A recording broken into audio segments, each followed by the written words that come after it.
Our disability is our greatest strength. It gives us the supervision to see the issues facing humanity from a more inclusive perspective and the grit to fight back against all odds. Welcome to Super Adaptables, the More Than Walking Video podcast discussion. Hey, welcome everyone to Super Adaptables, the podcast where people of all abilities gather to discuss pressing issues that affect the disability community and their implications for the world at large. We are your hosts. I am Corey Feasley, C4 complete quadriplegic since 2005. I'm Jonathan Sigwarth, C7 complete quadriplegic since 2006, both of us hailing from the great state of Connecticut. Great state indeed. And we're recording this on Thursday, the 7th of November, 2024. And in a little bit, we'll be discussing with some amazing fellow super adaptables about how your vote is counted and secure. Now, let's go back a little bit. So the founding fathers understood that crafting America's democracy would take work, and figuring out how to select its leaders would take a democratic process that the world had never seen. However, even with the best intentions of trying to avoid authoritarianism and political corruption, we still face in today's modern world no shortage of propaganda aimed at discrediting our democratic institutions. And with the U.S. elections a couple of days behind us, misinformation and disinformation concerning voter rights, eligibility, and voter fraud were overwhelmingly more of a focal point in our political climate, leaving many voters uncertain of who to trust. Jose Marti, who advocated for Cuban independence from Spain during the 19th century and gave his life for that cause, once said, "He who wrongfully uses the office he owes to the voters and against them is a thief."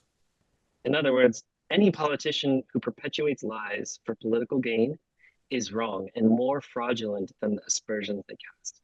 Sowing doubt and discord puts all who place trust in the democratic process in danger.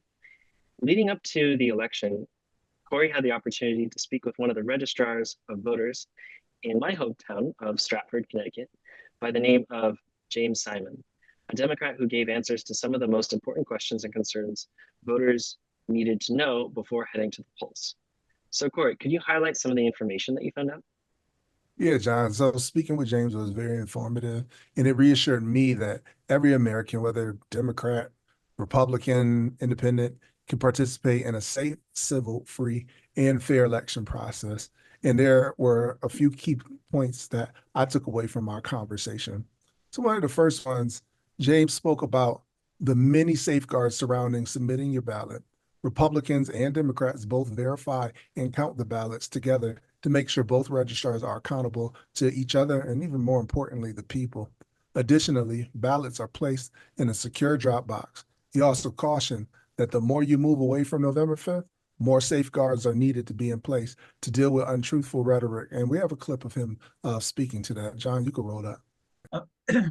I think the more you get away from November 5th, the more you get away from Election Day, you need even more safeguards kind of built into the system.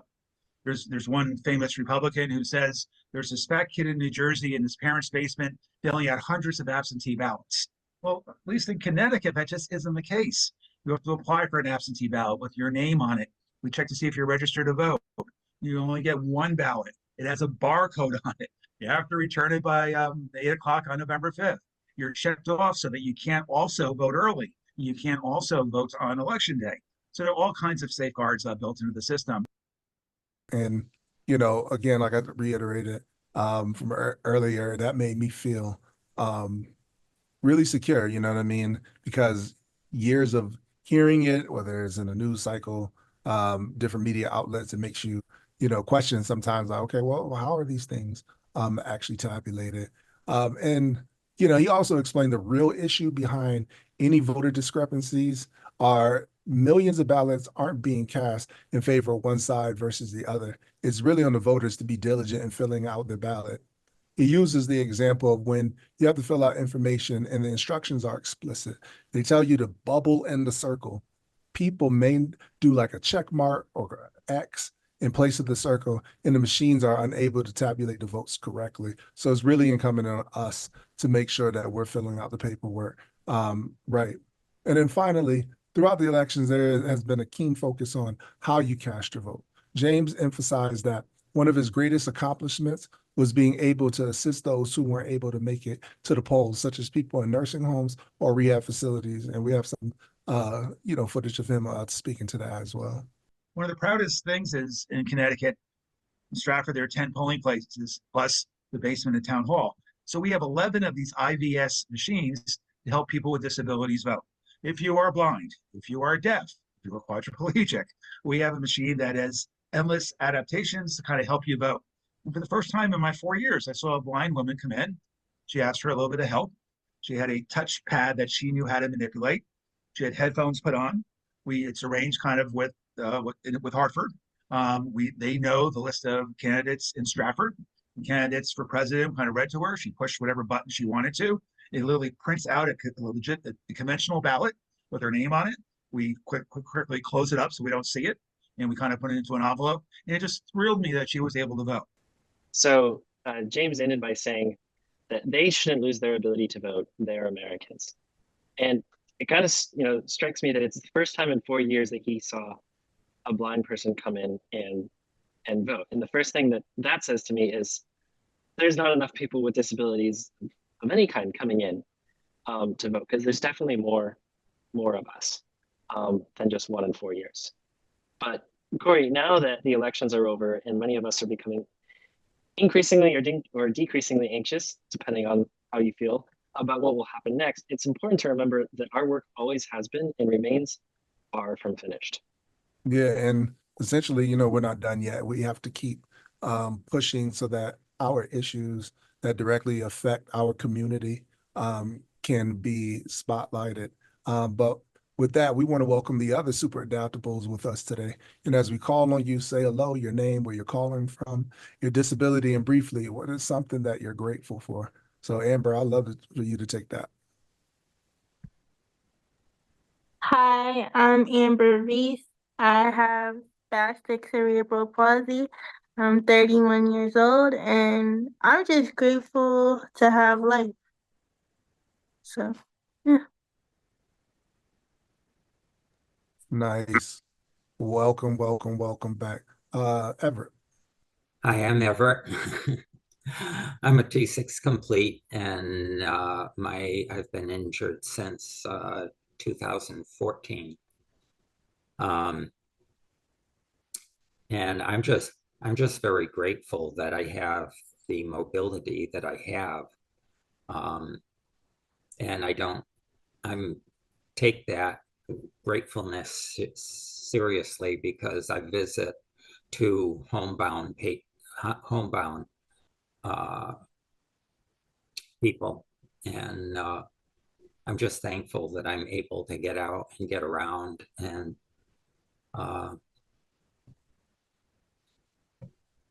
is there anything else I can touch on in that regard? I would say, we'll save it for a little bit later and whatnot. But we're very grateful that you're here with us, and definitely, we'll swing it back around for you to finish that thought. But thank you, Everett, for joining us this evening. Harley, how about you? I'm Harley. I'm a C7 incomplete quadriplegic from a diving accident I had on my 19th birthday in 1994. I'm calling in from Texas, and I enjoy doing these. I think it's been 2 years now that I started doing these. Thank you so much, Harley. We're happy that you're here. Luna. Hey peeps, I'm Luna. I am calling in from Seattle, Washington, Wow. and I am grateful for moving to Seattle, Washington. That is awesome. I hope it's not raining. Of course it's rainy. It's Seattle, Washington. All right. All right. Tahira.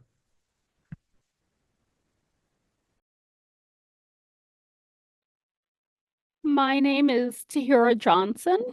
I am incomplete C4, C5 in Oklahoma City, and I was injured in 2007 in a roller derby game in Chicago.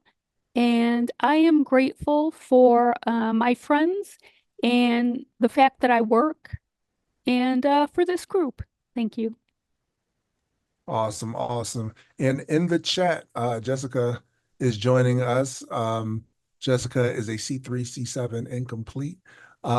She lives in Minnesota, and right now, she's just not able to connect with us the way that she typically would. But nonetheless, she made the effort to get here, and that is like so many of us. We took the time out and opportunity. Who if you had the chance and whatnot, and you made it to those polling stations, you filled out, your ballot, whether it was absentee, however you had to go be a part of this political process. I think that is super important. And before we move into question one, John, what are you grateful for? Oof. Well, I'm gonna do a little mix of everything, Corey. I've been doing a lot of, one-on-one peer mentoring lately, with people who are newly injured and just going through all the things with insurance and finding caregiving. And I have to say I didn't have to go through a lot of that myself. My parents, um, my family did it. So I'm just constantly reminded how much I was spared of that process at the beginning. So I'm grateful for my family. I'm grateful for my parents, for my wife, for my independence.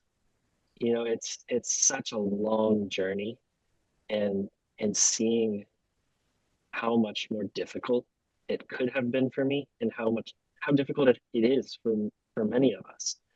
I'm just grateful for where I am, and the opportunity to give back from there. And the fact that we've been doing this for 2 years and longer kind of boggles my mind. So yeah. Awesome, awesome. Well, and I'm grateful to John for opportunity that he's given me to advocate, be employed. Um, and all those things matter in a time where, as John alluded to, some of the hurdles that people have to jump through when it comes down to their insurance, the policies that are put in place that kind of block us from doing more. And not everybody who has a disability is employed and would love gainful employment and be able to contribute in more ways than one. And so, I'm grateful to you.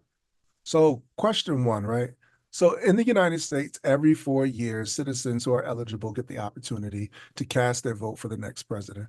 And as we stated in our last podcast, it is estimated that $14 billion in 2020 was spent on elections, which means a lot of advertising. And advertisements disseminate information to persuade voters that their candidate is best suited to become commander in chief. And whether your candidate wins or not isn't the issue. It's the messaging that forever remains etched in our minds that lingers long after the campaign is over. Slogans like "Stop the Steal" or questioning the validity of absentee ballots take on a life of their own. And this has led to confusion and political related violence. So, did concerns about the voting process impact your decision in voting method during the election? How so? And has this election changed the way you see your vote being counted in the future? So Corey, I don't know about you, but I voted absentee last year. I voted absentee again this year, and I felt pretty secure. Felt pretty secure about it. Um, and I don't know. I just wish more people had the opportunity to vote that way, and I was really happy that at least in Connecticut, apparent there was a constitutional amendment to give that absentee voting method to everyone, which I believe passed. I have to double check, but yeah, I think that process gave me confidence that voting by different means is becoming more broadly accepted, which makes it more accessible for people with disabilities and just everyone in general. It boggles my mind that uh, election day is not a national holiday, right? In the United States, if you really think about that, and why the hell is it on a Tuesday as opposed to a weekend? It just seems like it's we're not trying hard enough to get people access to the voting process. But on that thought, no, you're aiming your head back and forth. What are your thoughts on this question? Sorry, I just, why is it on a random Tuesday and why is it not a holiday? It are the two most mind-boggling and frustrating questions as like an immigrant in this country. Oh, everybody can vote and voting is a right, but um if you just happen to be a nurse on the night shift working that Tuesday, voting becomes nearly impossible. And also the fact that early voting is not really possible in all states either, from my understanding. You know, the windows are all different depending on where you live. Um, I don't know. It's I feel actually it's early voting is now a thing in 42 of the 50 states. And Connecticut just started doing it this year, which is insane. But no, it's more so common to than I me, thought. I'm definitely very secure at voting, or feel very secure in voting, absentee or mail-in, or with those drop boxes. Even though there was a story in Washington that somebody set one of those drop boxes on fire. Yeah, So I didn't even know that with they had fire extinguishers. That was cool. I was like, oh, something new I learned today. the right, so to me, I don't know. I still feel like my vote is secure. I don't exactly with the electoral college. I don't feel like my vote matters, but that's a different conversation. Secure versus mattering. Another conversation that we should. Exactly. So no, but other than that, I feel like the miscommunication would be really nice if people would just not. And that's pretty much it. It had I always voted absentee, so this election didn't really change much of how I do my voting, except for I couldn't really vote because I moved and the deadlines didn't line up. But anyway, Yeah, no, um that is definitely a question that James had brought up too about, doing away with the electoral college, you know what I mean, and being able to just utilize the popular vote. The problem that I've read is that a state like California, who has, I think 15% of the population of the United States can, essentially dominate um, where people's votes really may not count, let's say in rural Nebraska or something of that nature. But I think there's room to debate these things. That's what the founding fathers had to do in order to create this system that we know as the Electoral College. But, that is a longer discussion. But yeah, John, like for me, um, I voted in person. I did not try to stay in like a long line or anything, although it is awkwardly warm uh, for Connecticut this time of year. But what I did like was the accessibility. And so when I pulled up, it was just like, hey, ring this bell. They came out, they asked me for my ID, they gave me my ballot. My wife was able to mark up everything. I took a pen, signed it. I folded it and then gave it back.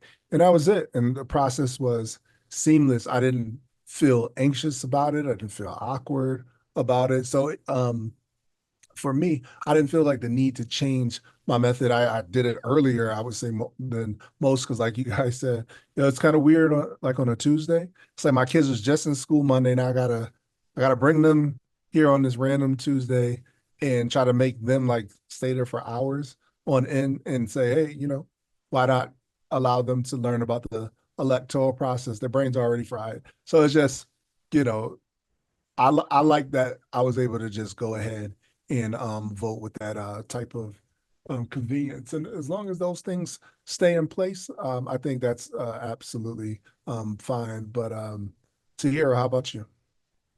I always go in person. I went in person this time and uh, not busy at all here in downtown Oklahoma City. It's just 2 blocks from me. And I've never waited long in Oklahoma City or in Chicago.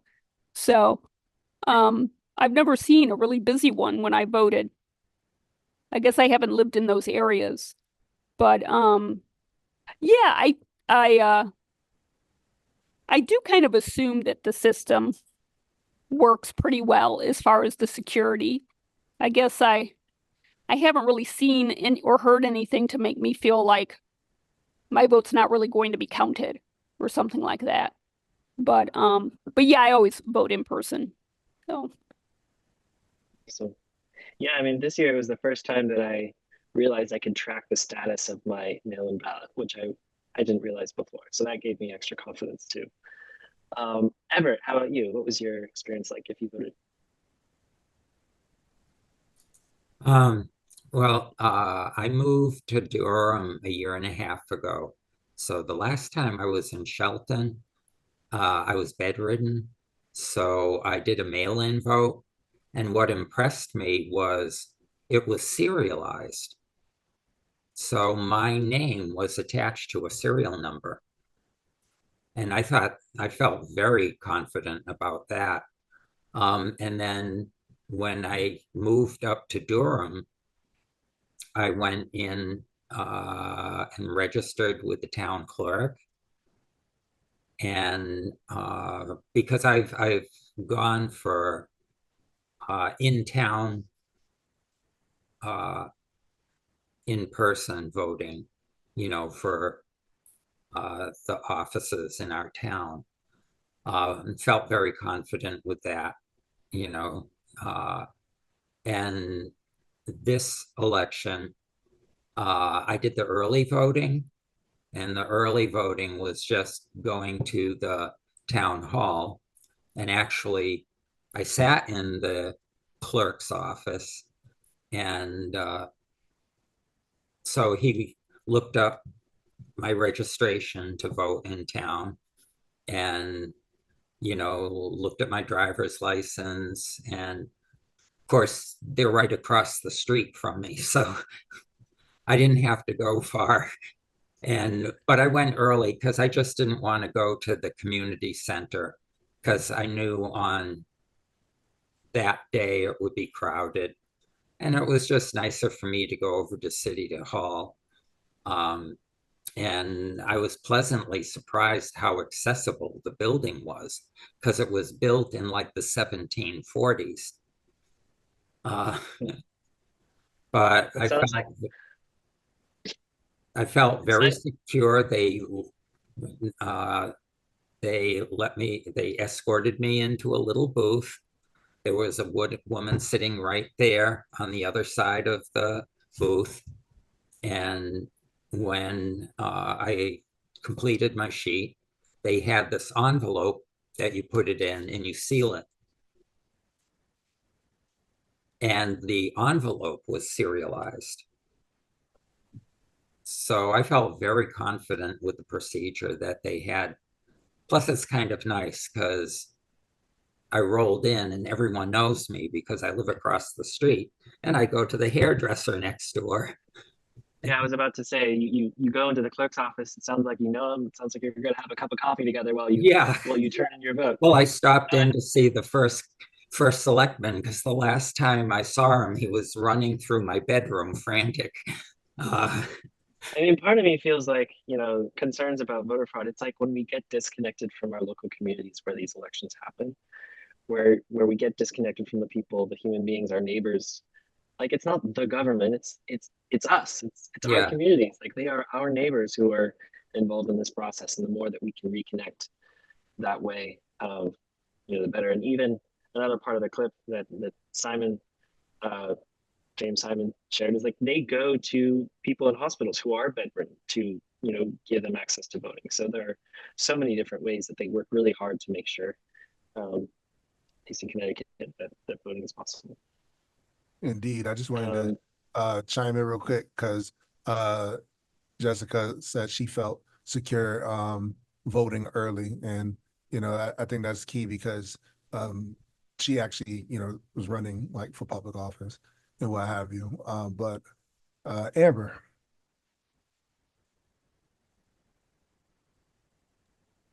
yes. Um, I didn't get the chance to vote because I'm not registered to vote, and by the time I wanted to do it, it was already close to election. But I can say that I was very displeased. I was hoping that Kamala would have won. And yeah, um, if I would have voted, this would have been my first time voting because I never actually voted when I was 18 and up. So yeah.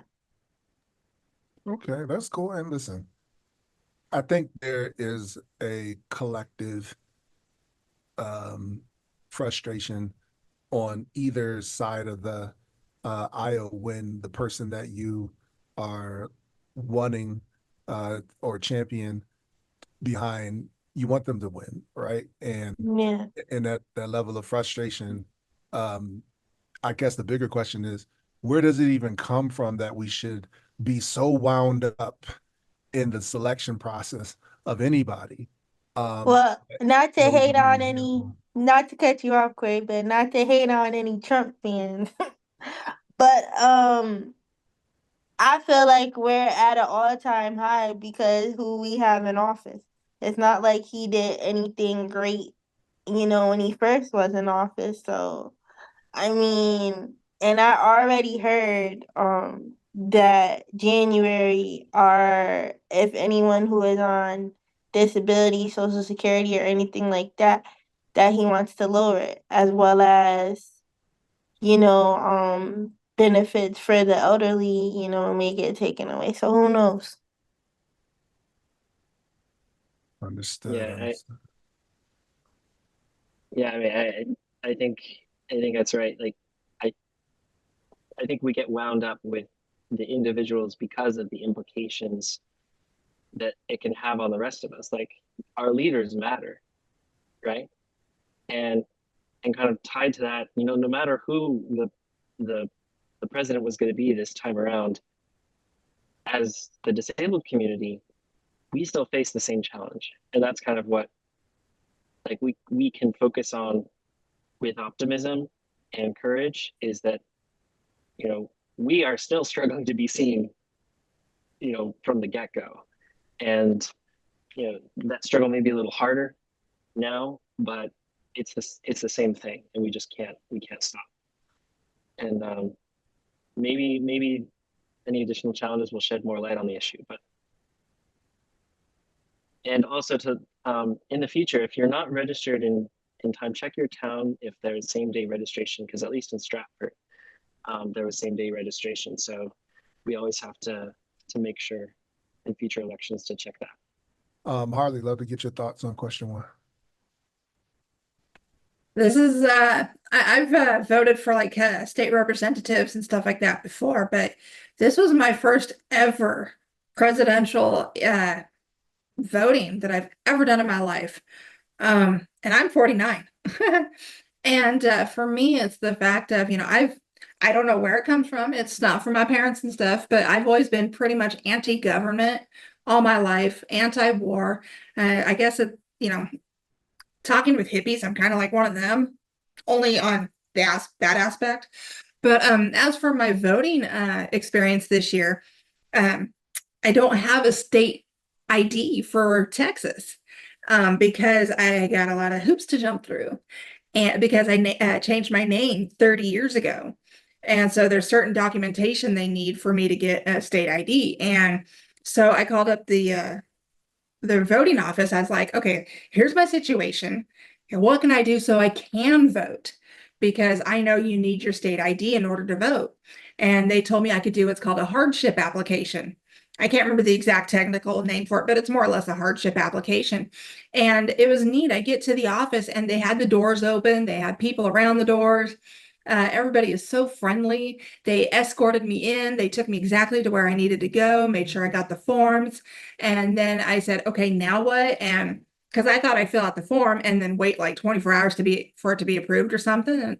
And they're like, no, just take the form up to the voting desk. And that is, showing your voter ID because I do have my voter registration. And that's all you need to do. And I was like, that easy. And like, yeah. And it was so neat. Everybody here in Paris, Texas was so friendly. They showed me what to do, how to do it, where to go, and they helped me through the whole process. I mean, they didn't watch me vote, so they don't know who I voted for, but they made sure that I was accommodated for and taken care of. And then once I did do my vote, because everything's touch screen, you feed the little paper in, you touch screen on all your applicants, and then you print it out and take it over to another machine. And for me, I made sure that everybody I voted for was who got printed out on the paper. So I double checked what I did and who I voted for. And yeah, it was neat. And it was a wonderful experience. Whether or not it really made a difference, don't know, but it felt good to me. And this is my responsibility. And I actually voted early because down here in Texas, they consider it your civic duty to get in and vote early if possible. Don't wait till the last minute. And so that's what we did to avoid the crowds. And like I said, it was a very nice, very friendly experience. I enjoyed it. Will I vote again? I don't know, but at least I did it this time. No, that's awesome stuff. And I'm glad that you had that experience because you kind of just, answer question two about like the polling administrators and do you see or hear about the election protections, as we discussed them earlier, with James Simon and, you alluded to how your local and national leaders are discussing these issues. But I think in that experience that you went through, how do you think they could improve on the process?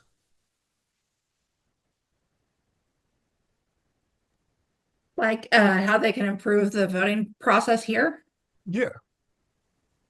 I don't know, honestly. I mean, it was so smooth, so easy, and so accommodating. They don't do mail-in ballots down in this state because things can get lost in the mail, things can get mixed up, things can happen. So down here, it's in person only. And my husband even offered a ride. He put on the community Facebook page if anybody needs a ride to get to the polls, message me. I'm here all day. And he actually had two people need a ride. So we were helping our community members. But I honestly don't know how it could be better down here in Texas. I mean, we had early voting from 7 a.m. to 7 p.m. for like a week before the all last week. So, and the people there, there's people at the door waiting. So they are at the accessible entrance only. So, I mean, you're greeted by a whole bunch of people. You're asked if you need any help or need anything at all. I've never been so accommodated anywhere ever in my 30 years of being disabled. I mean, it's great to hear that. I mean, one thing to note about the mail-in ballots, maybe and I think maybe nationally, it would be nice if the accommodations surrounding ballots were more universal. But like if you the people who had their ballots burned in those fires in Washington, or if they get lost in the mail, states can put systems in place, and we can demand that our states put systems in place if they don't have them, where you can track your ballot. If it gets lost and it doesn't show up yet, you can then go in person, or you can then, vote another method. And, you're not able to vote twice because they cross-check, and they can check for mistakes if there are any. But like, there always should be a method that accommodates each of us. And I'm really happy to hear that. It sounds like all of us have voted in different ways, and that process has been fairly smooth. I do want to leave time for the third question that we have. But does anyone else, I'll just kind of leave it open. Does anyone else have any thoughts on how the system could be improved? Just kind of speak up. Yeah, I honestly think that we should be able to vote online. It's 2024 and we should be able to vote online. People screaming about security issues. No, I'm sorry that there's not much to stand there on, because if you can trust, for example, my credit card application, then I am pretty sure you can trust my vote that way too. And there's ways to really make it secure and make it functional. So yeah, no, when people So I honestly think that it's about time we just vote online and stop fear mongering around mail-in elections and stuff like that. Because when I was still living in Georgia, whatever Taylor Green, whatever the hell her name is, excuse me, pardon my French, whatever her name is, decided to start fear mongering about mail-in ballots and this and that. And that's all it is. It's just fear mongering, and it's to try and make it so that people don't vote. And I think that we as a population really should wisen up to that and almost out of spite go out and vote. But anyway, 2024 internet voting.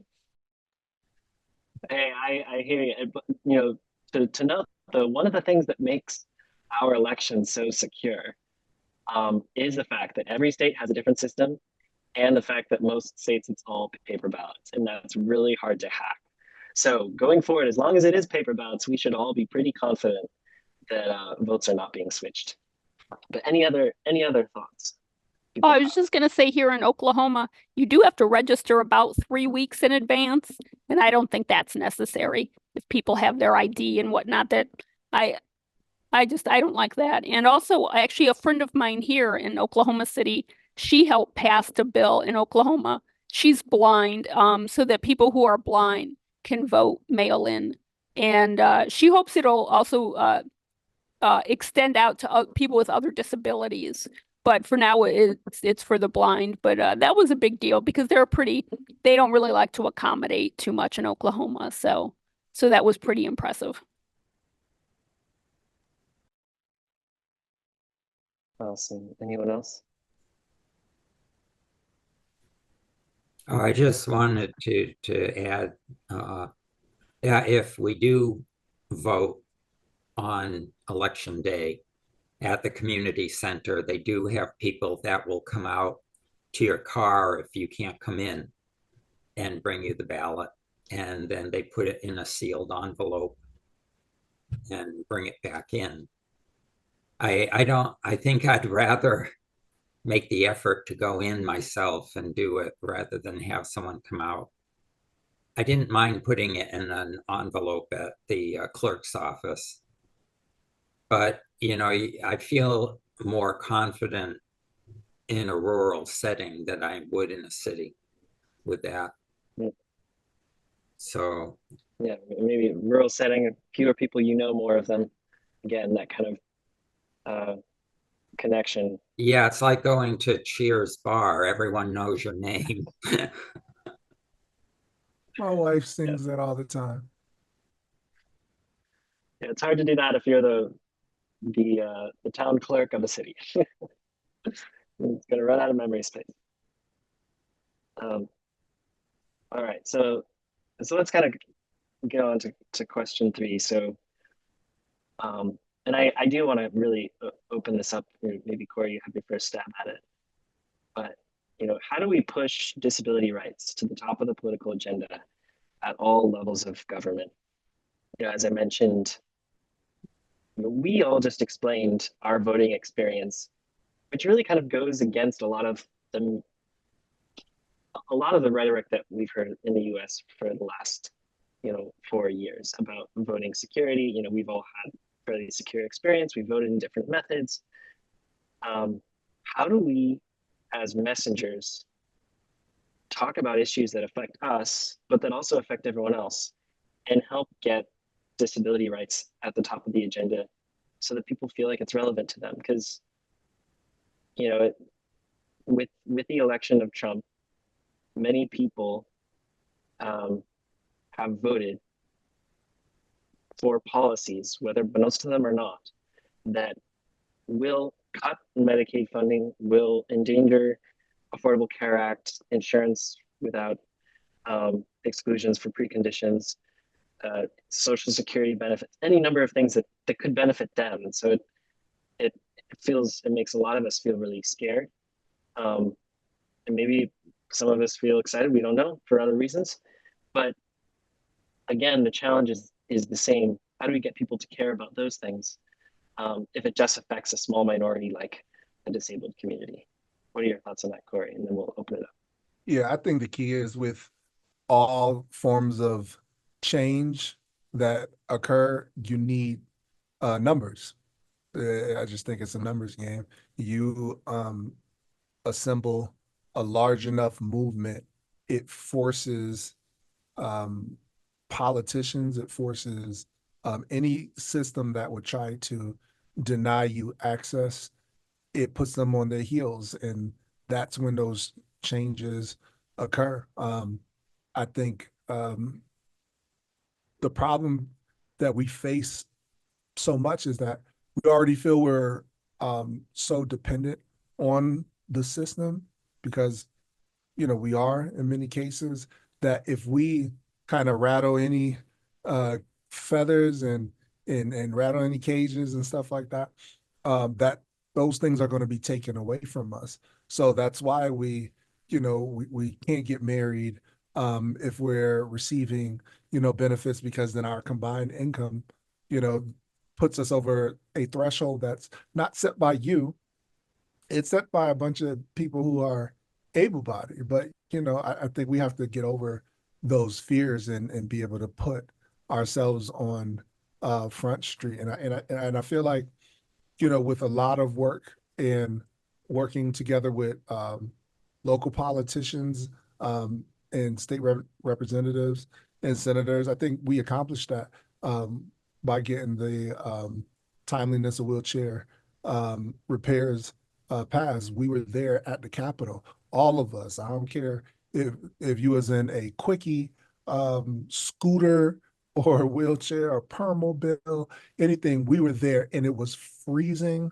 It was cold, but you know what? We chanted, we rallied, we made our voices heard, and thankfully, by the grace of God, we got something done. Now, can that happen We're gonna everywhere? have Can that we're happen? gonna have to go back again, Corey, because that law isn't doing anything in Connecticut right now. But Still, that's what I'm saying. Like, is it perfect or anything like that? No. Like, there's still so much that has to be done. But I think the point is, in order to get, our issues at the forefront, you just got to be unafraid to put yourself out on Front Street. yeah.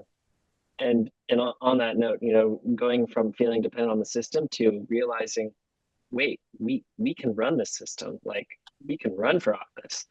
Um, we can go demand change as citizens and voters. And Jessica Navarro in the chat says we help and empower those with disabilities to step into leadership positions. Um, which is something that Jessica has sought to do, and that more of us should seek to do. We can change these things; they are not fixed in stone. Um, we just need to run and support those that do and get involved in the process. Like, how can we get people to realize this could be you at some point in time in your life? You're going to depend on assistance, whether you have enough money to pay um, for your care out of pocket, or you're going to depend on governmental subsidies. This also can be you as well. So Right. why get in front of something that you may need on the back end? And to coincide with that, Corey, I think that's something that people fail to realize. Like, they feel like, oh, like, that's never gonna be me. But wait till you get 50 and, you get that AARP. And then as time goes on, you get more benefits as you get older. I mean, honestly, I think just watching my mom get older and like learning different things you could get from the state as you become elderly, like, yeah, my sibling and I would joke about it, but it really is no joke. Like, you watch your parents go from, we got cake to like, wow, it really ain't popping like it used to be, huh, Mom? Like, so it's very, like you said, it could be you at any point in time. You could be young or old. Facts. Yeah, I mean, as a note, 42.5 million people are with disabilities in the U.S., which is 13% of the population. So if we were to come together as a voting bloc and say, hey, we think Medicaid's a good thing. Hey, we think we should be able to get back to work. Hey, we think that we shouldn't have to spend our life savings and our retirement and impoverish our families in order to get caregiving so that I can go to the bathroom and brush my teeth and get out the door to go grocery shopping or pick up my kids after school. Like, that's a good idea. We could make that happen. But again, it's going to take coalition building, and it's going to, we've always talked about in previous podcasts what happens, with propaganda that marginalizes minorities. It marginalizes all minorities, and we really have to see ourselves as one with every single minority oppressed group in this country in order to build that coalition. Harley, you have your hand up. For me, I feel like I'm already in a position because um, I started working with the elderly and disabled people with disabilities when I was 5 years old. So I've been working with the elderly and people with disabilities for 44 years. And so when I was 14, I volunteered for a riding academy for handicapped children.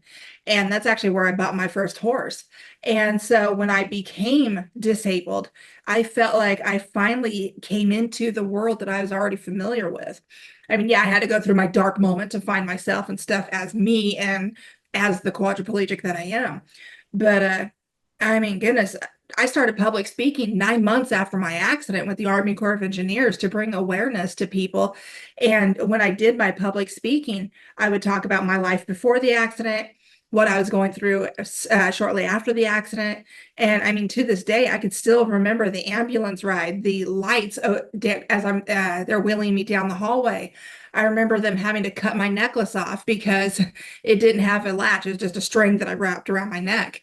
And so I still remember, I even remember when once they put me in the ICU room, room 3, they took my parents aside and said, brace yourself, she might not make it through the night.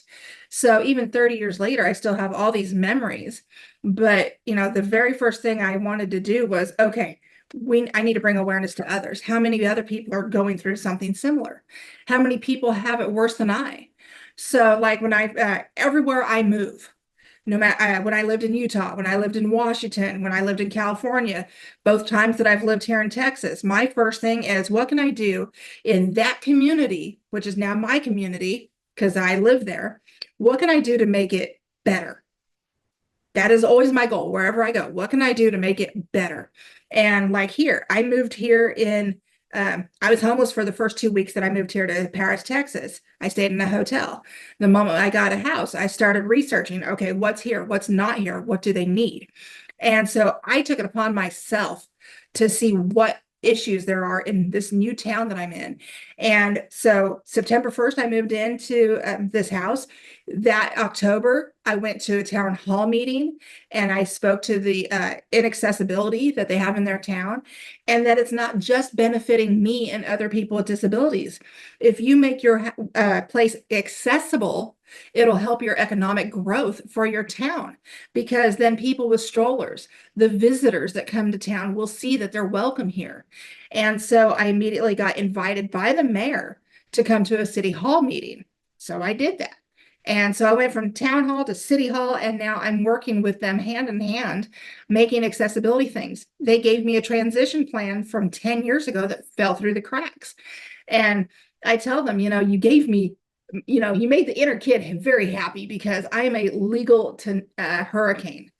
And I tell them, I don't quit till I see results. And so I talk to people monthly. What's the status of this? Where are we at on this? What can we do to speed it up? And so I'm always up there about anything and everything. And I don't let it rest. And they know that if I don't get results, fine, I'll go up I'll go up on the ladder. What's the next step past city council? State representative. I don't get results there. I go to Congress, Senate, wherever I have to go. And that is amazing energy. And I think something we have to keep in mind is that we can't just put that energy for our own community, right? Like one of the reasons why people don't understand the disabled community is because they're not disabled, right? But we have the advantage that everyone in their own community, joins ours.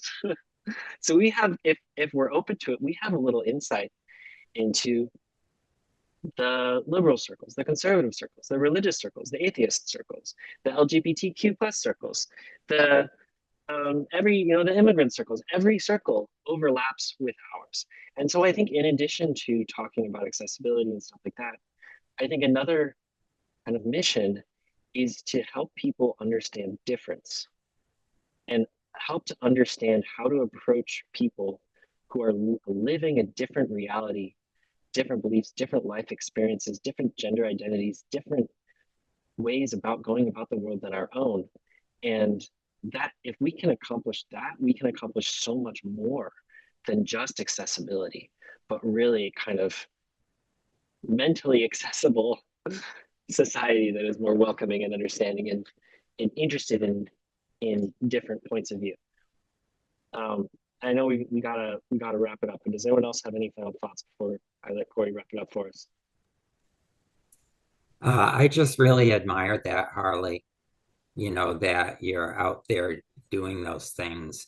I think the more we put ourselves out in the community, like I went right back to work after my injury, and just going to work and doing my job, my company said, gee, we would not hesitate to hire someone in a wheelchair. So I really am excited about what you're doing. But I think one of the things, especially, I felt bad I didn't go with you guys up to the state capitol when you went. I was still newly off of my pressure wound and didn't feel confident about doing much traveling around. But I think organizing packs, has an influence on the state government, and having a collective going to the Capitol periodically to check up on things, whether laws are getting pushed through and what's hanging them up and why are they hung up. And that's why more and more I see the importance of being involved in who's running and what are they running on, and getting to know some of the personalities. So I think it takes a collective of us, and just kudos to you, Jonathan, for organizing that this past year. So I think things like that are the path that has to be taken, because it's so easy to forget, about a certain people group. If they don't have any family members that are in that people group, like a disabled person in their family, they don't even think about it. They're not thinking about it. I love the idea. We just need to hang out at the Capitol more often. Maybe it's not even just protesting, but just talk to people. Be present, be visible. Yeah, I have I participated. There were a bunch of things for nonprofits, and just going as a disabled person. We had something at what's the Catholic college in New Haven?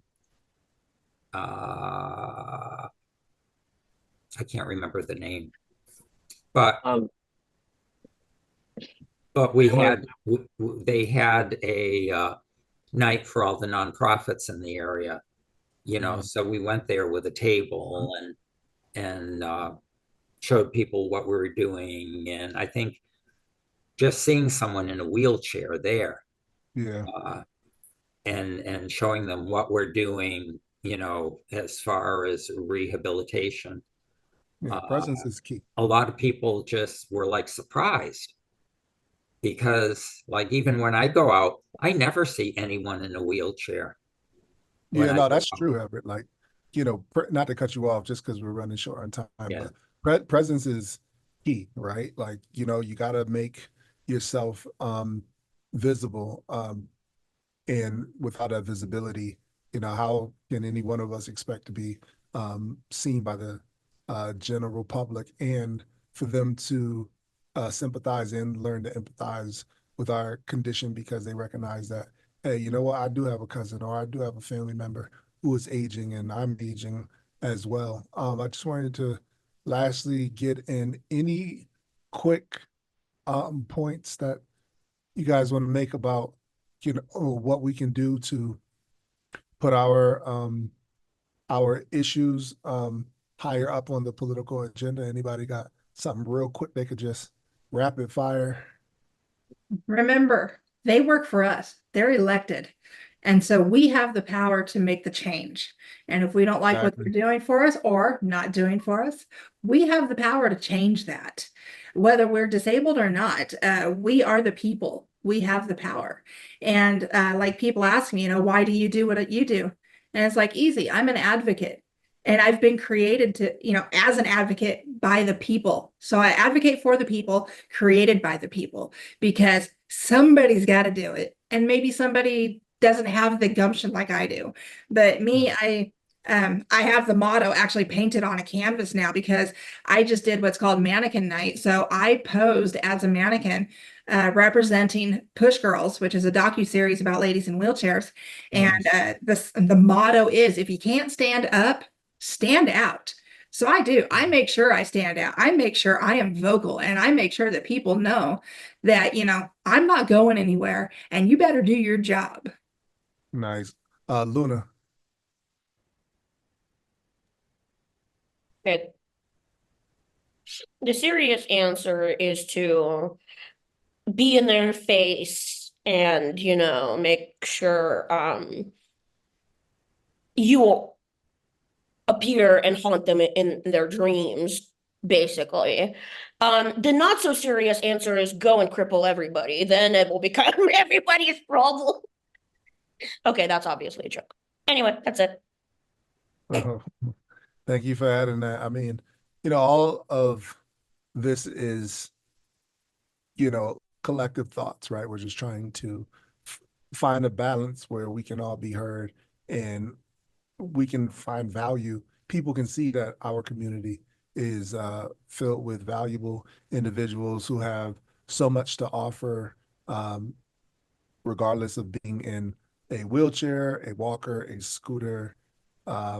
If you're suffering from some type of mental illness, we still have so much to offer. But just, concluding everything, I like that everybody who did participate in the voting process, that we all felt secure, right? It didn't matter about the last 4 years, last 8 years, the fear tactics that happened, you still went out and voted. And I think that's making your voice heard, because guess what? If you went to those polling stations earlier or not, somebody saw you and somebody came out to assist you.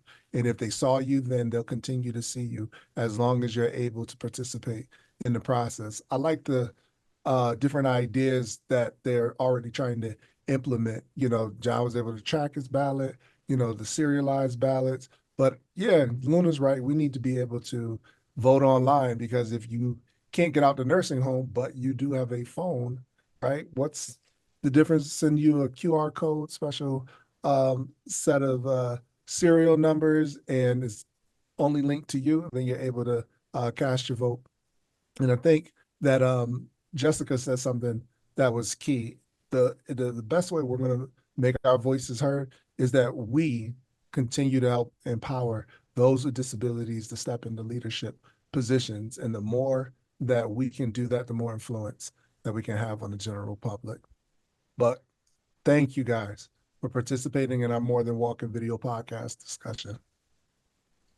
And as always, stay tuned and join us next month, which we will have a lighter, fun topic. And sign up for the More Than Walking newsletter. Yeah, it's about time, right? At morethanwalking.com to learn about the topic we will cover next. So until then, remain encouraged, stay hopeful, and above all else, keep adapting, y'all. Yeah. Have a good night. Adapting. Gotta Have a great holiday weekend.